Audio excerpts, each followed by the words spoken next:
नमस्कार, मैं दौलत शर्मा और आप देख रहे हैं यूआईपी न्यूज़। अभी की बड़ी खबर आपको बता दें, लोकसभा चुनाव के अंतिम चरण में यूपी की 13 सीटों पर मतदान जारी है।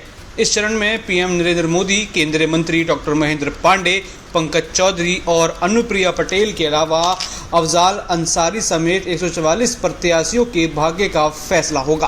आपको बता दें, ईवीएम में खराबी से मतदान बाधित हो रहे हैं।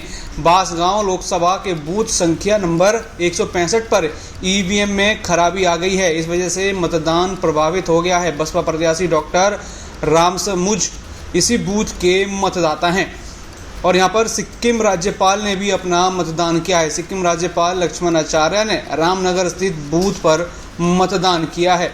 वाराणसी की विधानसभा सेवापुरी के बूथ संख्या नंबर 332 पर ईवीएम में खराबी के कारण मतदान प्रभावित हो गया। हालांकि तुरंत तकनीकी समस्या को दूर कर दिया गया। वाराणसी के डीएम ने कहा कि मतदान सुचारू रूप से चल रहा है। आप देखेंगे कि किस तरीके से ईवीएम के खराबी की खबरें लगातार यहाँ पर सामने आ रही हैं और यहाँ पर सुबह 8 बजे से ही मतदान केंद्रों पर लंबी लाइन लगी है। मऊ जिले में घोसी लोकसभा क्षेत्र में शांति माहौल में 7 बजे से मतदान जारी है और सुबह से ही मतदान केंद्रों पर लंबी लाइन लगी हुई है और यहाँ पर मतदाता सेल्फी लेते हुए भी नजर आ रहे हैं। यानी इस संविधान के पर्व का पूरा लुत्फ उठाया जा रहा है।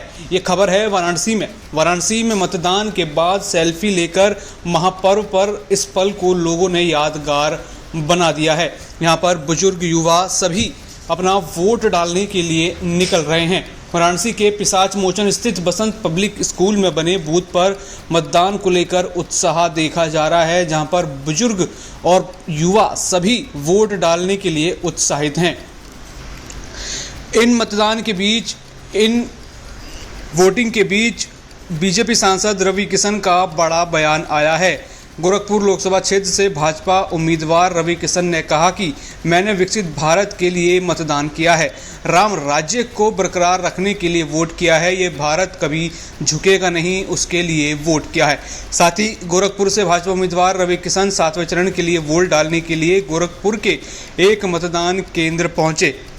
गोरखपुर सीट पर भाजपा के रवि किशन, सपा की काजल निषाद और बसपा के जावेद अशरफ के बीच कड़ा मुकाबला है। रवि किशन ने पत्नी के साथ गोरखपुर में मतदान केंद्र में लाइन लगाकर अपना मतदान किया है।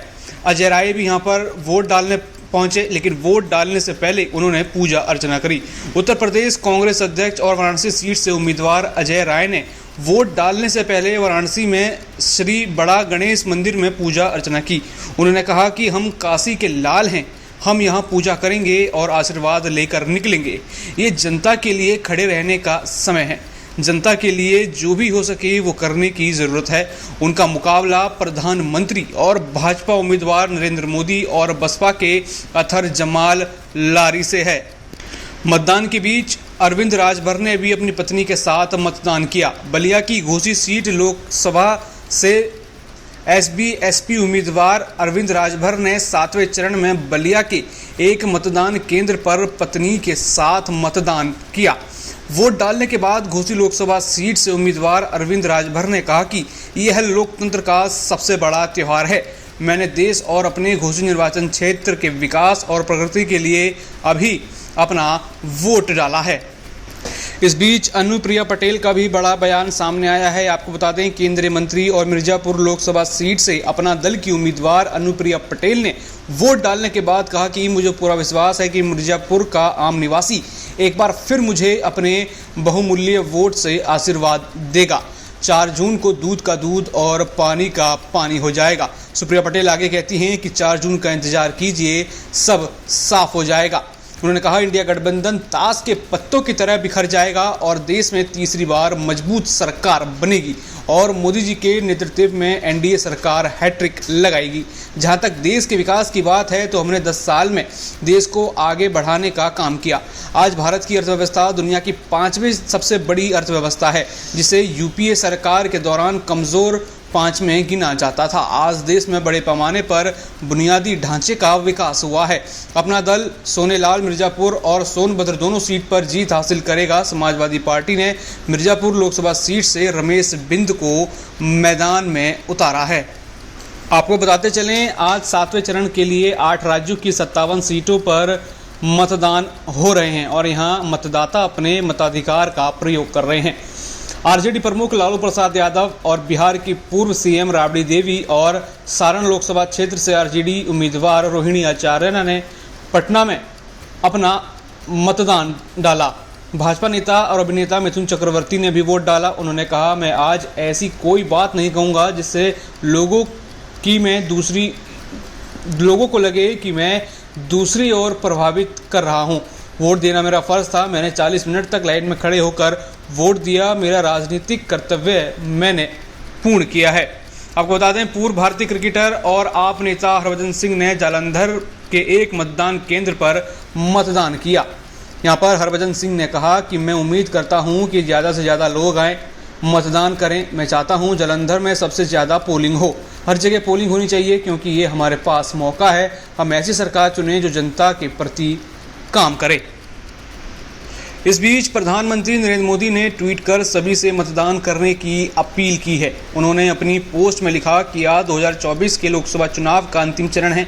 मुझे उम्मीद है कि युवा और महिला मतदाता रिकॉर्ड संख्या में अपने मताधिकार का प्रयोग करेंगे। आइए मिलकर अपने लोकतंत्र को और अधिक जीवंत और सहभागी बनाएं। लोकसभा चुनाव के 7वें व अंतिम चरण के लिए मतदान शुरू हो गया है। आज 8 राज्य और केंद्र शासित प्रदेशों के 57 निर्वाचन क्षेत्रों में मतदान हो रहा है। इसी के साथ ही उड़ीसा में 42 विधानसभा क्षेत्रों में एक साथ मतदान हो रहे हैं।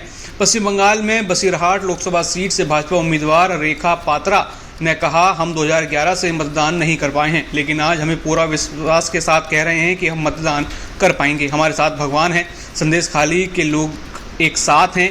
सिर्फ संदेश खाली नहीं बल्कि बशीर घाट का हर परिवार हमारा परिवार है और हम उनके साथ हैं। मुझे पूरा विश्वास है कि हमारा साथ सभी लोग देंगे।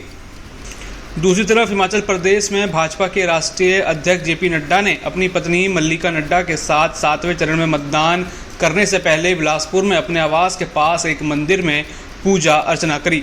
आपको बता दें, आनंदपुर साहिब निर्वाचन क्षेत्र में मतदान केंद्र संख्या 42A पर आप सांसद राघव चड्ढा लोकसभा चुनाव के लिए मतदान करने पहुंचे। इसका वीडियो भी सामने आया है और यहां कुछ देर में ही मतदान शुरू भी हो जाएगा। आपको बता दें, 7वें चरण में पंजाब की 13, हिमाचल प्रदेश की 4, पश्चिम बंगाल की 9, बिहार की 8, उड़ीसा की 6, झारखंड की 3 और चंडीगढ़ की 1 सीट पर भी आज मतदान होने जा रहा है और सभी जनता अपने मत का प्रयोग आज करेगी।